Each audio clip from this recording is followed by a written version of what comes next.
पिछले कुछ दिनों से मैं एक अजीब सी उलझन में था। रात को जब भी मैं सोने जाता था तो बॉडी पूरी तरह थकी हुई होती थी। दिन भर मैं कुछ ना कुछ करता ही रहता था, पर अंदर एक अजीब सा खालीपन रहता था, जैसे मेरी लाइफ में कोई ग्रोथ ही नहीं हो रही। मुझे लगा कि मैं शायद आलसी हो गया हूँ या शायद मेरा टाइम मैनेजमेंट खराब है। पर जब मैंने थोड़ा खुद पर ध्यान दिया तो मुझे अपनी एक ऐसी सच्चाई पता चली जिसे मानने में मुझे भी शर्म आ रही थी।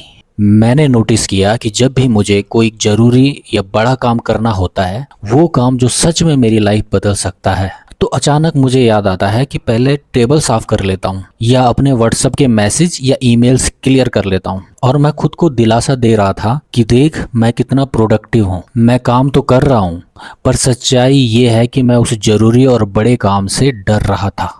उस डर को और आलस को छुपाने के लिए मैं खुद को आसान कामों में उलझा रहा था ताकि मुझे गिल्ट ना हो। उस दिन मुझे समझ आया कि फेक बिजी होना आलस का ही एक रूप है। मैं अपनी छोटी मोटी हरकतों को प्रोग्रेस समझ लेता था, पर मैंने अब खुद के लिए एक छोटा सा नियम बनाया है। दिन भर में 10 आसान काम करके थकने के बजाय अब मैं कोशिश करता हूँ कि दिन का सबसे मुश्किल और जरूरी एक काम सबसे पहले खत्म कर लूँ। और यकीन मानिए, उस एक काम को करने के बाद जो सुकून मिलता है ना, वो दिन भर बिजी रहने से कभी नहीं मिलता। अगर आप भी मेरी तरह इस थकावट वाले लूप में फंसे हैं तो एक बार खुद की चोरी पकड़ कर देखिए। असली आजादी वही है